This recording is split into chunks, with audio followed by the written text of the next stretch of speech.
Welcome, viewers. Dave Epstein here from the Post-Pollock firm. Today's topic is, it's a repeat, but an update. Luigi Mangione, very popular issue with people who are watching the news. This is the man who shot and killed, allegedly, a man named Thompson, who was the CEO of United Healthcare.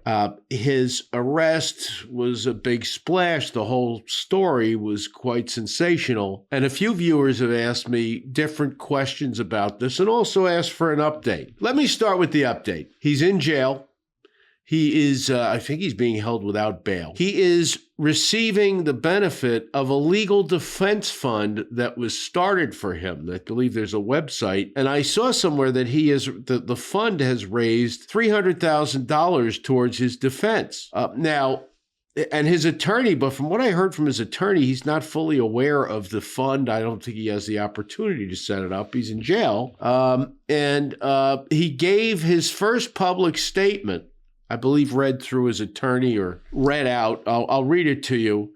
I am overwhelmed by and grateful for everyone who has written to me to share their stories and express their support. While it is impossible for me to reply to most letters, please know that I read every one that I receive. Thank you again to everyone who took the time to write. This guy is still very popular and has a significant amount of support. He's got $300,000 worth of support. So a few questions have been posed.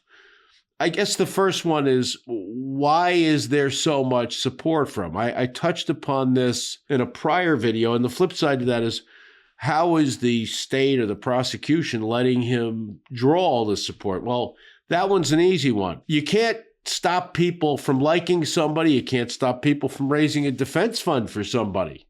As long as they don't try to bust them out of jail or do something illegal, they can't stop that. The question is, I guess they have to turn the tide of public opinion, and I don't know how easy that will be, because there were people who immediately latched onto this man because of who he shot, allegedly, and what the implication of that was. And it had to do with, it's a David and Goliath kind of thing. It's the idea that the little man, the little woman is getting trampled upon by the healthcare system, by insurance companies, and Mr. Mangione stood up for their rights.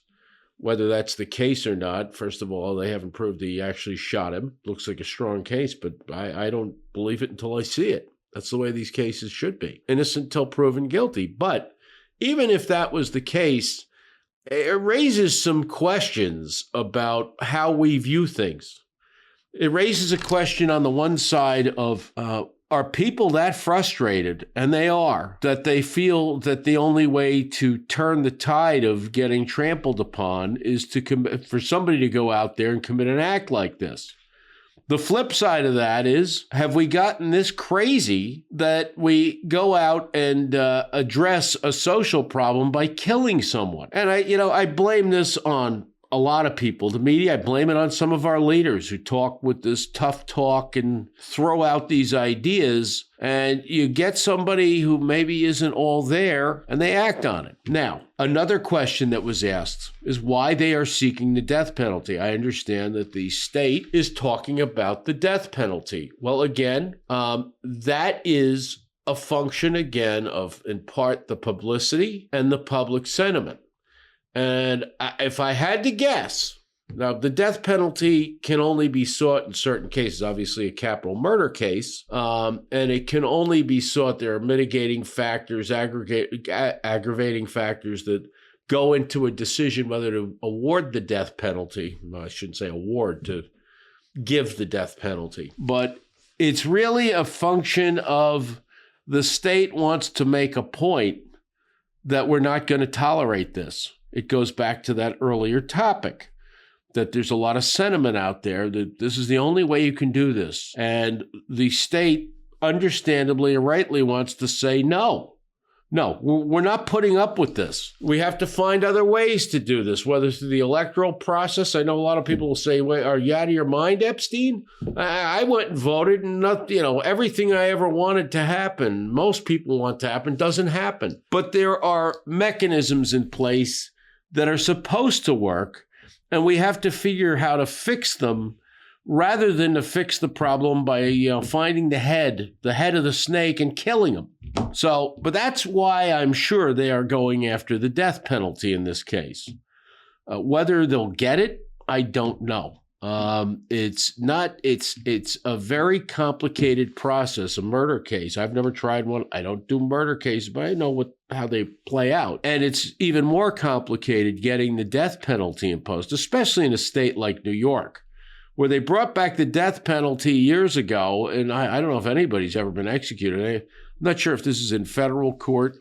It's I believe, a state court matter. But the fact of the matter is, I think they're making the example of him. It's also because of the premeditation that appears to have gone into it, again, if what they're saying is true. It wasn't just like he was disgruntled about his health care. He happened to see this guy who he knew was the CEO of United Healthcare, and he just happened to have a gun on him. No, this was a premeditated, again, allegedly, but the way the story goes, it's a premeditated act of murder.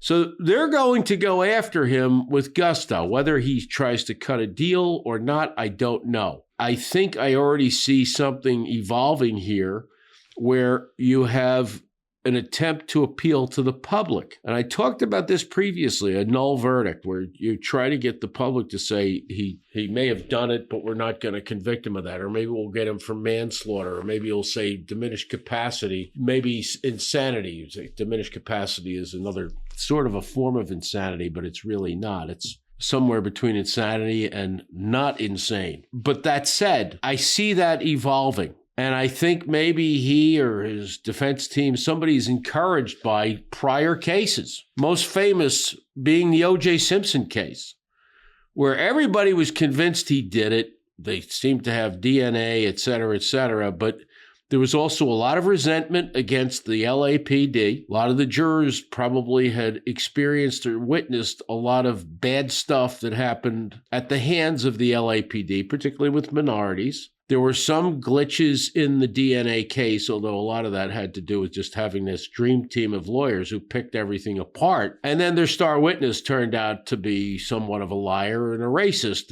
which he denied. But all of that added up to an acquittal of OJ. And people were either delighted or outraged. It was really caused us a rift in society, mainly along racial lines, but you could kind of understand on either side what happened. You know, people are outraged. How can a guy go kill people? Others are saying this is what the police department gets for all these years of abuse and everything else. By way of analogy, I think that there is a sentiment that Mangione is not in the same boat, obviously, but a similar boat. The other thing I think that's at play here, and this is just American society's obsession with beauty, is the general buzz I hear is that they think Mangione is quite the looker. He's a handsome guy, well-built, and he's got some following. And we've had serial killers who had groupies and fans who would show up. I mean, women who volunteered to marry them because they become obsessed with them. And maybe there's a little bit of that the guy's a good-looking guy and, he's maybe seen as a dashing hero. I don't know how you could reach that conclusion, but that's just me. So we have those questions that I can answer them, but a lot of them are gray areas. You know, whether they get the death penalty, why are they asking for the death penalty? Why so much support still? They can't stop him from gaining support. There's no law. There's no, they can put a gag order in place, maybe.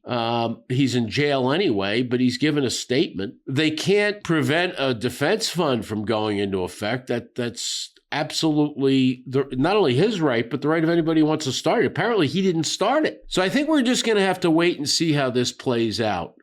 I think the main thing to watch is not what the state does, not what the government does.